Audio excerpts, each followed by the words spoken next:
Bem-vindo ao canal dos Engenheiros do Curitiba, um canal de amigos torcedores do Coxa, disponível no YouTube como podcast no Spotify. Estamos hoje com o Enzo, Carlos, Mauro e eu, e vamos começar com um assunto da semana, né, que foi a candidatura do Wilson à presidência. Bom, o Wilson é um presidente que já esteve no clube, né, foi 2009, 2014, né, e com campanhas vitoriosas, mas também teve uma saída turbulenta, né? A questão de não pagamento de salários e tal, montagem do elenco caro. E então eu queria saber o que acham da candidatura, né? Porque é provavelmente um candidato muito forte, né? E também se essas eleições tendem a atrapalhar um pouco o campo, né? Porque como elas estão marcadas para o final do ano e o Campeonato Brasileiro esse ano vai até fevereiro, se isso vai interferir de alguma forma o rendimento do campo. O que você acha, Enzo? Um abraço a todos. Olha, eu sinceramente nunca gosto dessas eleições do Curitiba. Hein? Há muita confusão e sempre atrapalha, assim, né? Você veja, teve um candidato que eu vi dando entrevista ali pro Coxanautas que falou que se ele fosse presidente, o diretor de futebol não ficava, o técnico também não seria. Sim, não precisa falar isso, né? A gente já estamos num momento assim complicado. E aí começa esse tipo de crítica. Eu, sinceramente, não gosto. Eu gostaria muito, né, que pesasse o Curitiba em primeiro lugar, né? Que houvesse um consenso, como era na época ali do triunvirato ali, João Malucelli, Sérgio Prozóssimo e Edson Mauad. Eles ficavam revezando ali quem seria o presidente. E eu gostava muito dessa época aí. Achava que uma união mesmo, assim, dos coxas brancas, né, que tem influência, que tem preparo, né, que são grandes empresários, têm conhecimento, pode se dedicar tempo, né, ao clube, né, porque nem todo mundo pode se dedicar ao clube, né, da maneira como exige, né, o Curitiba exige que uma pessoa se dedique integralmente, né, ao time de futebol. E o Wilson, ninguém mais preparado que ele, eu acho um excelente nome. O Curitiba, se o Curitiba subiu um degrau nos últimos, sei lá, 20 anos, foi na gestão do Wilson, né? Então, eu acredito, assim, sabe por que eu gosto dele? Porque como ele é um cara do mercado, ele é um empresário, ele tem uma visão de se arriscar, sabe? Então ele arrisca. Ele vai lá e contrata lá o jogador lá e paga salário alto, faz contrato de 3 anos e traz outro, e o Curitiba... Porque você veja, para você ter receita, você tem que ganhar, né? Você tem que estar passando na Copa do Brasil, você tem que estar passando nas fases no Campeonato Brasileiro, chegando em boas colocações, né? Senão você não tem receita. Então, para você ter receita, tem que ter bons times, né? Se você não tem uma boa categoria de base que vai te garantir que você consiga, com jogadores com baixo salário, chegar no nível alto, você vai ter que contratar. E não adianta contratar jogador de terceiro nível, contratar... Antigamente se trazia ônibus, né, de jogador, né? Eu lembro, assim, na época, principalmente na época do Evangelino da Costa Neves, na época final dele ali, né, ele estava sozinho, presidente do Curitiba, o Curitiba contratava 30 jogadores, assim, de times que você nunca viu falar, e daí acertava 3, 4, sabe? E sempre acontecia isso. Eu lembro que veio do Guarani de Fernando Soares, veio o Claudio Miro, o Brandão veio do Caxias, o Zambiase veio acho que do Caxias também, do Rio Grande do Sul. Então o Curitiba sempre, o Basílio veio do Olímpia de São Paulo, para vocês terem uma ideia, que é um time, acho que no terceiro escalão, aí deve disputar A3. Então, antigamente você tinha muitos jogadores à disposição que você te permitia trazer esse caminhão de jogadores e garimpar 3, 4 ali que fariam sucesso, né? Hoje em dia a gente já não tem mais essa qualidade toda, né, dentro do futebol brasileiro. Então, a gente vai ter que contratar. E ao meu ver, assim, para você montar um elenco forte, não adianta você contratar de jogadores, ficar contratando esse tipo de contratação que o Curitiba faz, de trazer jogadores que são reservas dos clubes da Série A. Que daí vão vir aqui, ficar 6 meses, se fizer sucesso, aí o time vende, como foi o Juan Alano, por exemplo. Né? Então, assim, se você contrata jogadores de reserva desses times, você tem a tendência de ficar atrás deles no campeonato, né? E eu acho que o Wilson, ele não tem essa visão. O Wilson, ele tem uma visão de vencedor. O que o Curitiba tem que fazer para vencer? E se o Curitiba esteve, nos últimos anos, né, próximo de títulos nacionais, inclusive com 2 vice-campeonatos, foi na mão do Wilson. E ele é um cara muito inteligente, assim, emocionalmente. Não só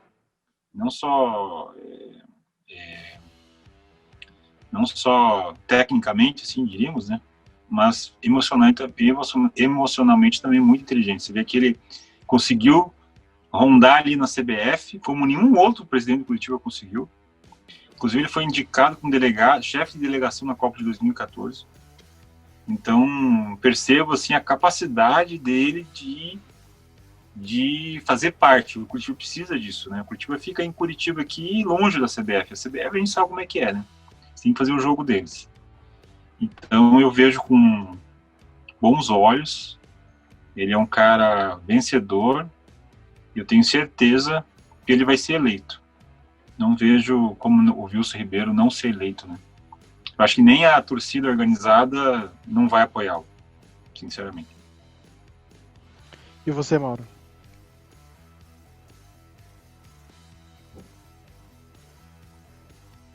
Olha, eu achei a análise do Enzo assim, bem completa, sabe? Eu concordo com tudo que ele falou.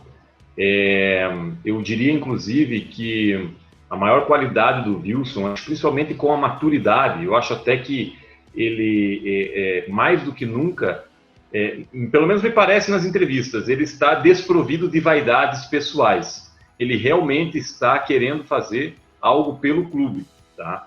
Ele está querendo agregar o maior número de lideranças possíveis, né? Ele tem dito isso. Mesmo antes de oficializar sua candidatura, ele vinha dizendo isso. Que tudo que ele puder fazer para agregar as lideranças em prol do clube, ele estará disposto a fazer. Acredito que ainda teremos bate-chapa com a chapa do Folador, porque esse grupo do Folador, eles de forma nenhuma querem se vincular ao Samir Namur, né? Essa que é a grande dificuldade de agregar todo mundo. E o Wilson, até isso me parece que ele está disposto, né? Ele vai se aliar com o maior número de lideranças possíveis, porque ele está realmente sem preconceito, sem qualquer tipo de julgamento prévio, né? Ele quer realmente trazer e agregar o maior número de lideranças possíveis. E nessa perspectiva, eu acho bastante interessante, porque aquilo que o Enzo falou em relação ao outro candidato foi o Folador, que disse que se ele fosse eleito, o Barroca e o Pastana nem estariam mais no clube. Quer dizer, isso prova, de alguma forma, tá, que ele não está preocupado com o dia a dia do clube, porque aquilo ali abalou. Claro que abala, né? Você é uma voz importante dentro do clube, já fez parte de outras gestões. E aí você já diz de cara que se for eleito o atual técnico e o atual diretor executivo não vão ficar. Então, assim, ali me pareceu já uma cartada eleitoreira, tá? Não estou desqualificando o Folador, porque também eu via com bons olhos a candidatura dele antes do Wilson, né? Mas eu acho que com a chegada do Wilson, acaba, assim, para nós, né, que somos... E eu até quero fazer questão de frisar isso, nós aqui, os engenheiros do Curitiba, nós somos torcedores absolutamente comuns. Nós não estamos ligados a nenhuma chapa, a gente não faz parte do dia a dia do clube.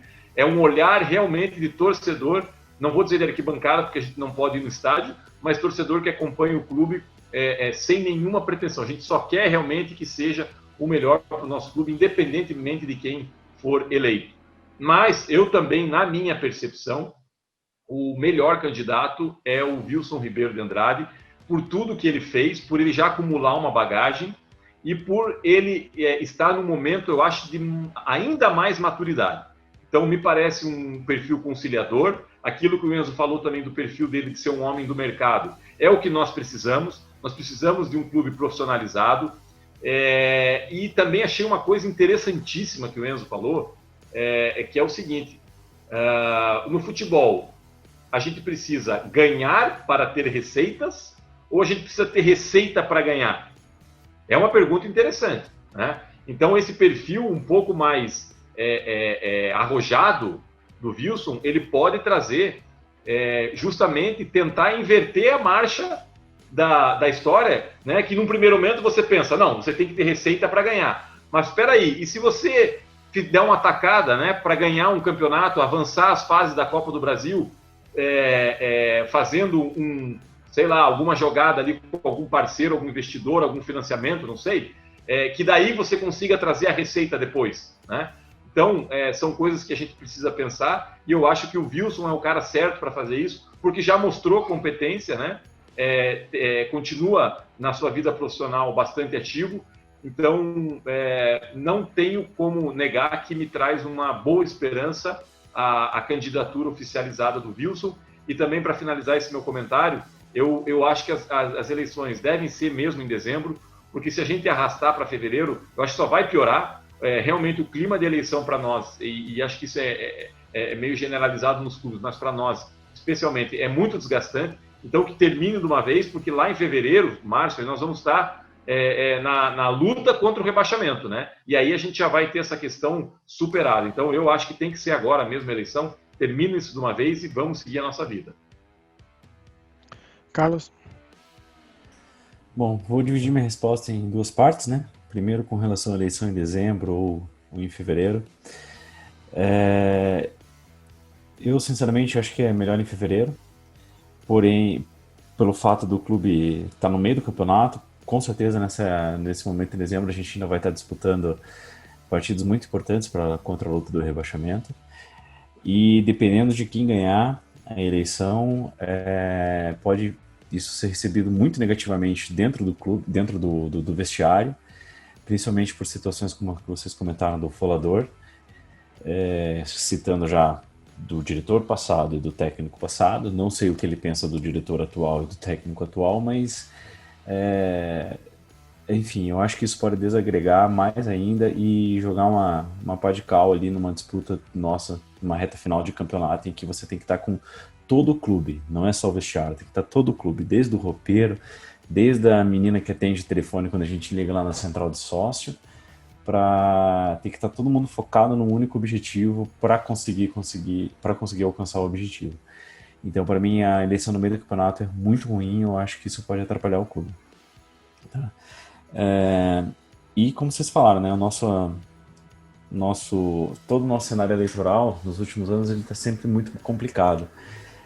Parece que o grupo que não ganha fica 3 anos tentando derrubar o grupo que ganhou, tentando mostrar assim, tentando atrapalhar a gestão do grupo que ganhou, mostrando assim, para fazer aquela frase assim, tipo, viu como eu seria melhor do que o grupo atual? E independente do grupo que ganha, cara, parece que quem perde faz isso, seja qual eleição for, sabe? Então eu acho que o mais importante para as nossas eleições seria tentar a união da maior parte de lideranças possíveis no grupo, no time, que foi o que o Enzo comentou, que eu acho que realmente isso é um dos pontos fortes do Wilson para a campanha atual, tá? Tirando o grupo do Folador, todos os demais grupos do Curitiba estão apoiando o Wilson, pelo menos é o que a gente vê nas notícias, né? E eu acho isso um ponto muito importante. Aí agora já estou entrando na segunda parte da resposta, que é com relação à candidatura do Wilson. Com relação ao Wilson, eu também acho que entre ele e o Folador, eu não tenho dúvida de que o meu voto vai para o Wilson, a não ser que apareça muita coisa daqui até dezembro ou fevereiro, mas o meu voto neste momento iria para o Wilson. Mas eu tenho algumas ressalvas que, por mais que ele tenha tido sucesso no campo na última gestão dele, quando a gente chegou a 2 vices da Copa do Brasil, ele entregou o clube com alguns passivos trabalhistas, né? A gente vê jogadores daquela gestão, contratados naquela gestão, que entraram com processo contra o clube, ou o processo já foi fechado, ou ainda processo em andamento, né? Acho que alguns nomes que eu vou me lembrar que ficaram notórios aí foi do Lincoln, por exemplo, acho que o Botinelli também, enfim, não cabe o nome a David, nome. Né? David, exato, bom exemplo. Então o que eu quero dizer com isso eu acho que sim, o Wilson é um bom nome, só que como todo mundo amadurece, todo mundo consegue evoluir ao longo da vida, né? O Wilson já é uma pessoa muito experiente, né? mas ele, espero que ele tenha aprendido nessas primeira gestão dele, né? Ou melhor, na gestão anterior dele, que não foi a primeira, né? Na gestão anterior dele, porque isso foi um grande erro que ele teve. Ele deixou esse passivo para o clube e a gente vive resolvendo passivos dessa época até hoje. Não estou dizendo que é por isso que o Curitiba não está bem. É porque está tendo que pagar uma ação trabalhista lá de 2014, de 2011, que o time está mal hoje, que disputou a Série B ano passado. Não é só por isso. Mas isso é um dos fatores muito que pesam muito. Então, eu acho que o Wilson Menor mas ele precisa muito repensar isso de vou contratar. Até acho que até o Enzo falou assim: não, vou contratar fulano A, fulano B, fulano C. Cara, beleza, pode contratar o A, B, C, D e E, mas, cara, você tem que pagar. Terminar assim, o salário de dezembro você tem que pagar no final de dezembro, mês de janeiro, e aí vai. Isso serve para qualquer nível de jogador que for, qualquer profissional que for. Jogador, comissão técnica, seja quem for. Eu acho que essa é a única ressalva que eu tenho do Wilson, mas eu acho que ele deve ter aprendido um pouco com essa situação que ocorreu, até porque ele viu o que aconteceu com o clube nos anos seguintes. Com certeza ele tem uma autocrítica que sabe que poderia ter feito algo melhor ou não, então eu acho que essa experiência que ele tem, tendo sido presidente, tendo sido homem forte do futebol na gestão anterior, quando ele foi presidente, acho que na do Cirino, eu acho que é o melhor nome, sim, é um nome muito bom. Eu acho que a questão de ele unir as lideranças é extremamente importante. Eu acho que com a união a gente vai conseguir melhorar o clube como um todo, sabendo que não são 3 anos que vão fazer o Curitiba saltar do nível atual que ele está para o patamar do Flamengo. É um trabalho, o Flamengo só como exemplo, sei lá, dos principais times do Brasil, é um trabalho a longo prazo que não vai ser feito em 3 anos, né? A gente não vai chegar aqui, uma Petrobras da vida, uma Caixa Econômica, e colocar um monte de dinheiro aqui, uma Red Bull, né, como aconteceu com o Bragantino, e a gente, da noite para o dia, nos transformarmos em um clube com total potencial de investimento e tal. Mas eu acho que é o melhor nome, ele acredito também que vai ganhar. Eu acho que o nome do Folador não tem força para combater o nome dele, principalmente que, pelo que a gente vê na imprensa, o Wilson tem um nome bem aceito na Império. E como todos os sócios têm peso igual na votação do Curitiba, né? O meu voto vale o mesmo do que o do conselheiro atual. Então, nossos votos aqui valem. Então, acho que isso, quem tem um apoio da torcida organizada acaba sempre largando na frente na corrida eleitoral aí do Coxa. Eu quero fazer um comentário, Fernando, só um pouquinho antes de você... Só para concluir, eu queria fazer uma lembrança aí, eu vendo você aí atrás aí, ó, o setor Protorque, né? Você veja que, desde criança, eu sempre escutei a história do terceiro anel na Mauá, e o Wilson, ele conquistou, né? Foi algo assim que a torcida do Curitiba ficou muito satisfeita. Você vê como o estádio está bonito hoje, né? Você vê, isso tem que elogiar o Samir, né? Que tem cuidado do estádio está bonito, tá bem pintadinho. E o Wilson traz credibilidade, ele traz parceria. Você veja que a Protorque fez uma parceria legal com o Curitiba. Então você veja a vantagem de você ter uma pessoa que tem credibilidade no mercado, né, como presidente. Fernando, só um detalhe, cara. A gente sempre falava, brincando lá, a gente fez faculdade ali entre 99 e 2003. E a gente sempre brincava, todo começo de ano a gente falava, em outubro sai o terceiro anel. A gente sempre brincava com essa história. E no final das contas, muito bem lembrado pelo Enzo, saiu o terceiro anel e foi graças a uma cartada do Wilson. Né? Diga, essa brincadeira do terceiro anel é equivalente agora das maquetes do novo estádio, né? Era igualzinho na época, né? Eu queria comentar que o Enzo, reforçar uma coisa que o Enzo falou, e ele cita de novo na segunda fala dele agora, que eu acho bem importante, o Wilson, ele tem representatividade na CBF, que não adianta, a CBF pode ter todos os defeitos que tem, mas é quem comanda o futebol brasileiro, então você tem que ter uma representatividade lá. Eu acho que isso, quando o Enzo cita esse ponto, é importante. Ele foi em uma das últimas Copas do Mundo, ele foi um dos representantes da delegação do Brasil, e eu acho que é um cara realmente que traz credibilidade, um cara que já é do ramo, experiente, tem tudo, ele tendo esses pontos tendo essa autocrítica dele aí, de sabendo avaliar o que ele errou, eu acho, e tentando fazer diferente, todos nós erramos, todos nós evoluímos, né? Se ele tiver autocrítica para fazer isso, e me parece que sim, como o Mauro fala, ele está desprovido de vaidade, né? E realmente parece isso, mesmo nas entrevistas dele, eu acho que tem tudo para dar certo. Primeiro de tudo, eu acho que é importante ressaltar aqui o que o Mauro comentou, né? Nós não somos conselheiros, não temos representatividade nenhuma no Coxa, né? Antes que alguém venha falar, não estamos tentando influenciar a eleição de forma alguma, né? Eu acho que cada um vota por si, né?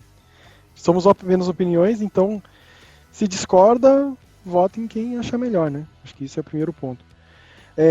A gestão do Wilson, assim, acho que dá para dividir bem, né? Porque aquele começo lá parecia que tudo no Coxa ia mudar, né? 2010, mais ou menos, né? Até 2012, 2013, parecia que o Coxa ia mudar de patamar, né? E 2014 realmente foi um ano bastante turbulento, né? Teve a questão da faixa lá do Atletiba, porque foi um time muito caro montado em 2014, né? Foi um time que eu acho que foi montado realmente para o Coxa estar num patamar que talvez não estivesse nos últimos, sei lá, 15, 20 anos, talvez 89, o último time mais forte realmente que se falou, né? Talvez 98. E talvez ele exagerou um pouco na dose do orçamento, deu isso. 2014 tem que lembrar que teve uma crise financeira no país que acabou com as verbas, né? Sumiram as verbas no país e eu acho que isso afetou também os clubes de futebol, né? Mas o que acho que mais importante de tudo é que é uma pessoa que errou, né? Já errou e acertou, já errou e já viu tudo isso aí. Se for pegar, acho que em relação ao falador, vamos estar tudo de novo, talvez num cenário que teve com o Bacelar, teve com o Samir, que as propostas podem ter sido boas, mas erraram e não tiveram tempo de consertar. Então, acho que o Wilson vem num cenário desse que ele pode continuar alguma coisa, né? E, acima de tudo, o Coxa acho que precisa de um projeto agora de 10, 15, 20 anos, né? Porque esses de 3 anos, se for pensar os últimos 6 anos, 2 de 3 que se pensou de novo, o Coxa não chegou a lugar nenhum, né? Estamos hoje em 2020, né? E sobre as datas, eu acho que as eleições, adiar não vai mudar nada. Para mim, eu acho que o que muda é tentar adiantar o quanto antes possível, porque o problema do Coxa é o barulho, né? Depois que assumir, principalmente porque o Samir não tem cara de que vai ser um candidato, principalmente se o Wilson for, acho que a influência vai ser reduzida. Por mais que seja até o próprio falador, seja o presidente, mas aí é um cenário já após o campeonato, né? Acho que o que muda realmente é quando que assume, né? O que afeta muito. Por exemplo, se o falador ganha, ele entra em dezembro e em dezembro ele manda embora Jorginho e tal. Aí muda muito o clube, né? Afeta demais. Alguém quer comentar mais alguma coisa? Eu queria comentar uma coisa que você falou aí, cara, de projetos de 3 anos, né? Cara, isso é nesse ponto que eu digo da união, sabe? Quando você traz para tua chapa, pro teu grupo ali, boa parte dos líderes do Curitiba ali, o que vai acontecer, cara? Todo mundo vai estar no mesmo projeto, indo numa mesma direção, cara. Se você tem um monte de chapa diferente, um monte de grupo diferente, cada um tentando uma corrente diferente, você faz durante 3 anos uma vertente. Daí a 3 anos você faz outra, daí a 3 anos você faz outra. Cara, daí a gente tá depois de 15 anos, daqui um pouco a gente volta para a primeira e tá no mesmo lugar. Por isso que realmente é muito importante isso de tentar todo mundo remar para o mesmo lado, né? E é o que você falou, 3 anos, cara, é muito pouco para querer estruturar um clube. 3 anos somente não é tempo suficiente, sabe? Os contratos a gente monta em janeiro um time para jogar a bola em março. Então, e não é só a montagem de um elenco, né? A gente está falando de estruturar um clube de futebol, que vai muito além de só contratar os 11 jogadores titulares e mais, 20 e poucos reservas ali. Falando de um clube como um todo, realmente a gente precisa de um projeto a médio e longo prazo para conseguir se firmar entre os principais clubes do Brasil. Tentar esses projetinhos a curto prazo só vamos continuar no mesmo lugar que a gente está aí nos últimos anos. Cara, só lembrar uma coisa que a chapa do Bacelar foi um pouco isso, né? Eu acho que é um ponto que dá para ter um pouco de receio, que foi uma união, mais ou menos, para tirar o Wilson, né? E se juntaram várias vertentes. E deu 6 meses, todo mundo tinha brigado, acho que metade das pessoas que eram importantes saíram, né? E acho que isso também é uma coisa que tem que ser pesada, né? Apesar que eu acho que uma diferença grande é que o Bacelar não era a pessoa forte, né? Na época acho que era o Guerra, tinha outras pessoas que eram fortes, que abandonaram, deixaram o Coxa abandonado mesmo, né? Foi uma gestão bastante difícil. E no caso do Wilson, se isso acontecer, pelo menos o Wilson é uma pessoa forte no futebol, né? Então acho que isso é um ponto positivo ainda. Só queria comentar isso que o Carlos falou, que eu gostaria de fazer um elogio aqui, que é o Carneiro Neto, que eu vi durante a semana o que ele escreveu sobre o Curitiba. E, na minha opinião, o melhor jornalista esportivo de Curitiba é o Carneiro Neto, apesar de torcer para o arquirrival. Mas ele comentou uma coisa muito interessante. Ele falou: o que o Curitiba quer para o futuro, né? Primeiro, na minha opinião, concordo plenamente com o que ele escreveu, que a gente tem que definir um padrão de jogo para o nosso time. Qual o padrão de jogo em Curitiba? Né? Como que nós vamos jogar nos próximos 5 anos? Aí vamos atrás de técnico que se adapte ao nosso padrão de jogo. Desde o infantil, pré-mirim, júnior, categoria de júniores, profissionais, a gente tem um padrão de jogo já pré-definido, que seja adaptável ao nosso estilo de jogo aqui no Sul, né? Com jogadores que a gente pode revelar, e a gente vai atrás desses jogadores na categoria de base para revelá-los e trazer técnicos que se adaptem ao estilo de jogo. Porque o que acontece hoje? O Curitiba tem um problema sério, são os 3 primeiros meses. A gente não temos receita, né? Praticamente o ano do Curitiba tem 9 meses. E nesses 3 primeiros meses aí vai lá contrata um monte de jogador para ver o que dá, aí técnico, aí vai enganando, jogando com um time quase amador, né? Se for comparar um time do Campeonato Paranaense com um time da Série A, praticamente amador, né? Se tirar ali o Operário de Ponta Grossa, o Londrina, o Paraná Clube, né? Que é um time bom, o Atlético Paranaense, quando põe o time profissional também, né? Os demais é praticamente amador, né? Então, o Curitiba tem que definir um padrão de jogo, achar um calendário por esses 3 primeiros meses para ter receita, jogar com equipes fortes, a gente possa mensurar o nosso nível de qualidade técnica, para quando chegar no Campeonato Brasileiro a gente estar preparado.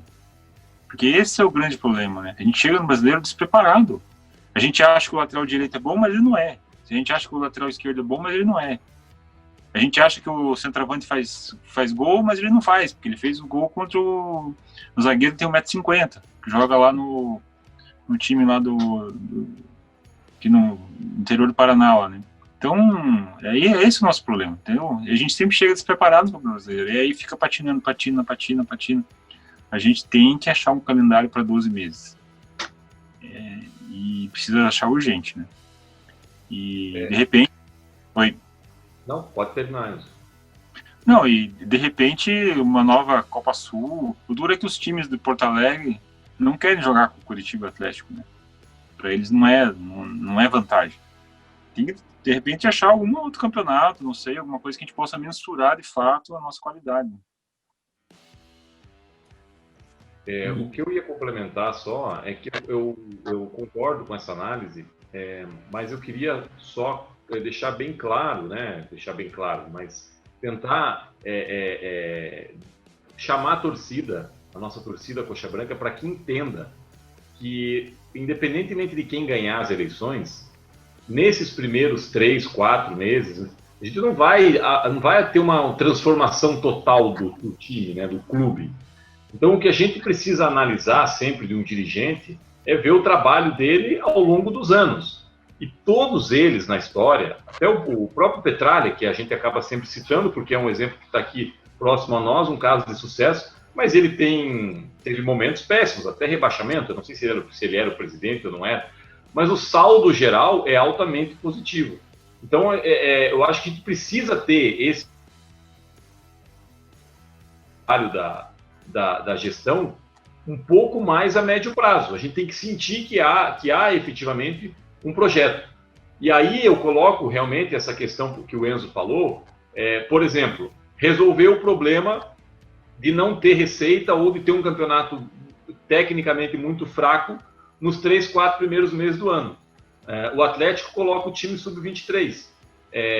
se a gente não quer colocar o Sub-23, talvez o Wilson, sendo eleito, com a representatividade que tem, com a força que tem, possa encontrar um outro tipo de campeonato, né? Considerando, aliando ao fato de que o campeonato estadual já por todo mundo já está condenado, né? É unânime, todo mundo, só a Federação Paranaense que acha bom esse campeonato, né? O presidente lá da federação, que é outro que está não sei quantos anos no cargo, eu acho que só eles que acham esse campeonato bom, porque é unânime, é um campeonato horroroso, né? Então, assim, claro que ele não vai conseguir de cara, mas já seria um sinal de que está se pensando a médio prazo buscar uma alternativa para isso. Isso é um problema que realmente é estrutural, né? Então, assim, é algo que você vai levar, que se você consertar, pode melhorar para os próximos anos, especialmente para as equipes que jogam a Série A, né?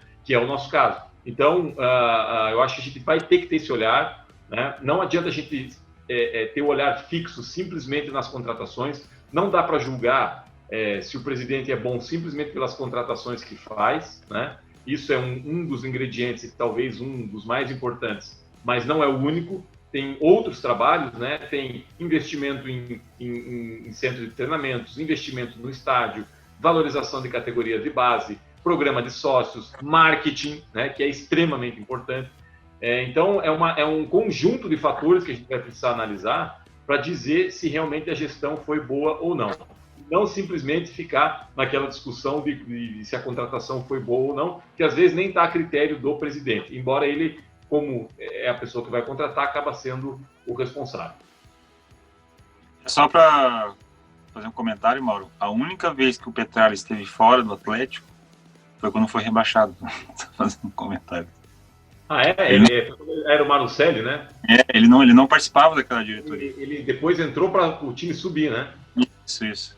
Tá. Por incrível que pareça. Mas, assim, de qualquer forma, eu lembro de vários episódios em que a torcida do Atlético queria matar o Petralha, né? E a gente olhando de fora aqui fala, pô, os caras estão reclamando do cara que transformou o Atlético, né? Então, isso que eu tô dizendo, não pode ter aquele olhar imediato, aquele olhar que a gente tinha quando torcia para o Curitiba com 15, 16, 17, 18 anos. A gente tem que ter um olhar, né, um pouco mais maduro para fazer uma avaliação realmente, porque não é fácil ser dirigente, né? Você ser o presidente do clube é uma exposição absurda, né? É uma tarefa muito árdua, né?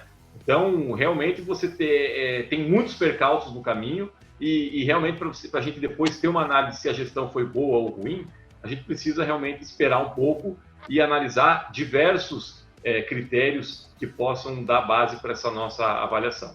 Mauro, só para comentar, Fernando, uma coisa que eu queria dizer é o seguinte, que a Série B custa muito caro para um clube que nem o Curitiba. Você sai de um orçamento lá de receita de televisão de 50 milhões de reais para 6 milhões de reais. Então, uma Série B impensável nessa altura, tá? Eu queria comentar mais uma coisa ainda que vocês falaram, assim, tipo, o importante, assim, ó, cara, como todos nós que estamos falando, né, o trabalho de um presidente vai muito além do que de montar um elenco, né? Isso é um trabalho, é uma parte do trabalho, como o Mauro falou, acho que é a parte mais importante para você conseguir o elenco vencedor, mas é muito além disso. E você pode pegar exemplos, que mesmo na atual gestão, que teve todos os problemas que tem, mas que foram pontos positivos, que eu, pelo menos, pessoalmente considero pontos positivos.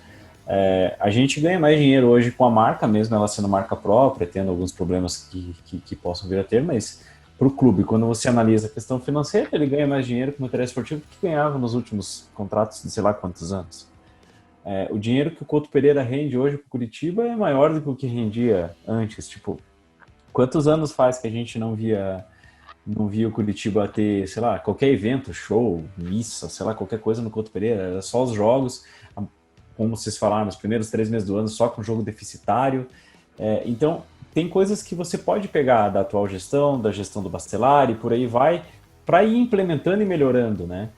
Talvez até ideias até da própria chapa concorrente que possa ganhar ou não, se o Folador ganhar, vou torcer muito para que ele dê certo, porque afinal de contas nós somos puxa branca e queremos que quem ganhe dê certo, mas ele pode pegar a ideia do Wilson, se o Wilson ganhar ele pode pegar a ideia do Folador, por que não, cara? Não são inimigos, né? Eles só estão concorrendo em lados diferentes, mas para o mesmo clube, né? Isso que eu acho que é importante. É só dar um ponto em relação ao que o Mauro tinha comentado, que, por exemplo, o Atlético teve esses 2 anos de sucesso, mas se for lembrar, ó, antes disso, a torcida tava louca para tirar o Petralha porque era o Diniz o técnico. Isso foi meses antes de ganhar os títulos, né?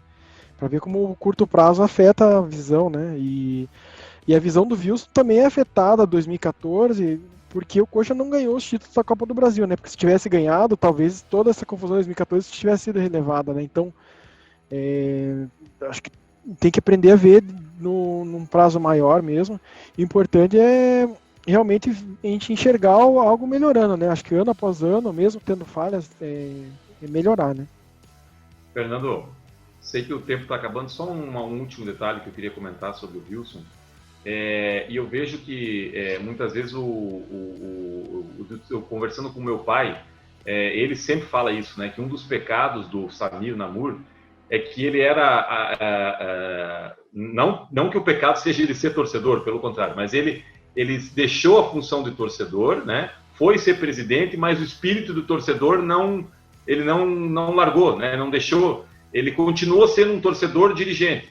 Então ele se coloca sempre no papel de torcedor e para o gestor isso não cabe, né? Tem vezes que você tem que aguentar a pressão da torcida e tem que ir contra, não tem jeito. Se você está convicto que tem que fazer aquilo, você tem que botar a mão na massa e fazer. E o Wilson fez, né? Lembra que ele rompeu com o Império, né? Lá no início. Não estou fazendo apologia aqui a romper com o Império, nada disso. Quanto mais paz, melhor. O Império tem o seu papel. Mas eu estou citando um exemplo, né? Que o credencia também nesse aspecto. Ele realmente, quando precisa ser gestor, ele é gestor. Então é isso, né? Acho que foi uma discussão, de novo, né? Cada um tem a sua opinião e na votação espero que ganhe. O que ganhe faça o melhor resultado pro Coxa, né? E tem tempo ainda, né? Depois a gente volta a esse assunto ainda. Então é isso e nos vemos na semana que vem, né? Boa noite, pessoal. Valeu, um abraço.